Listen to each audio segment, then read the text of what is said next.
Ik mocht niet huilen. Ik mocht geen geluid maken tijdens de oorlog. En het gevolg was dat ik eigenlijk zogenaamd geen stem had. Ik praatte heel slecht, heel weinig en ik had geen volume. En ik ben ook heel erg bang geweest als kind.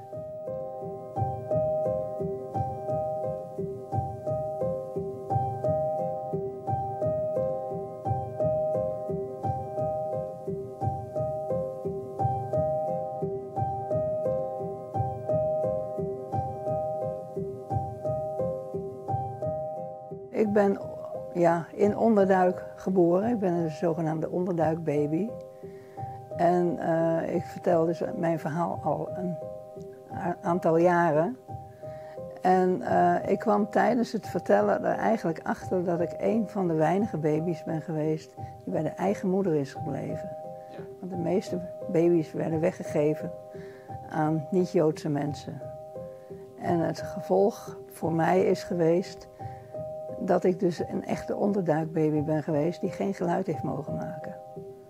En dat heeft voor mij heel veel gevolgen gehad na de oorlog.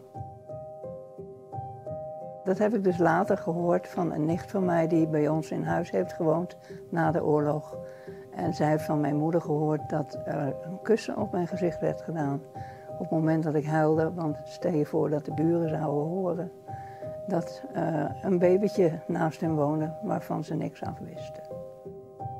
Ik ben dus heel erg lang, zeg maar tot mijn 40ste, 45ste, heel erg verlegen geweest, angstig, bang. Maar ik kon niet zeggen waarvoor.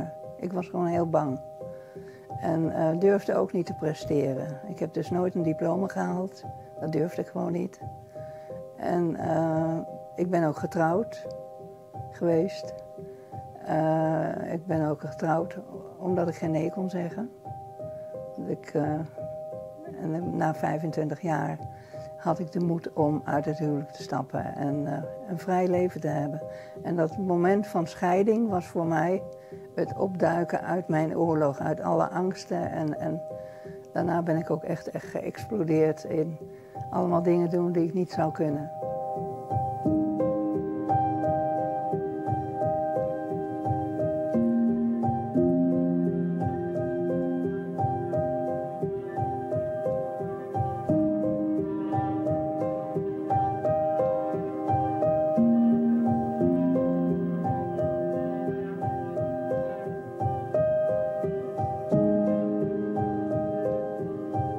Mijn ouders die hebben een muziekopname gemaakt en dat werd vaak 's avonds gedaan omdat je dan weinig bijgeluiden hebt van buitenaf.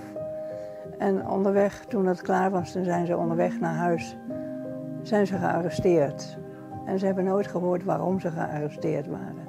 Maar ik ben gaan reconstrueren hoe dat geweest moet zijn.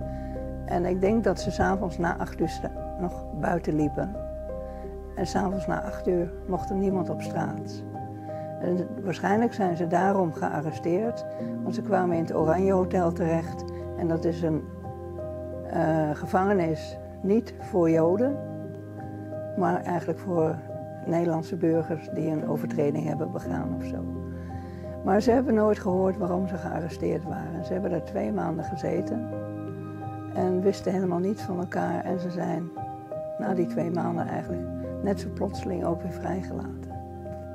En ze hebben daar dus 2 maanden gezeten voor iets wat ze helemaal niet wisten. Ik probeer gewoon een goed leven te leiden. En zonder dwang.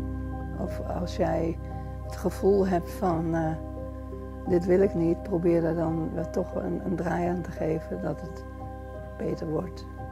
Onderdrukking is gewoon verschrikkelijk. Je kan er bijna niks aan doen. Maar probeer een weg te vinden die voor jou aannemelijk is en leefbaar is.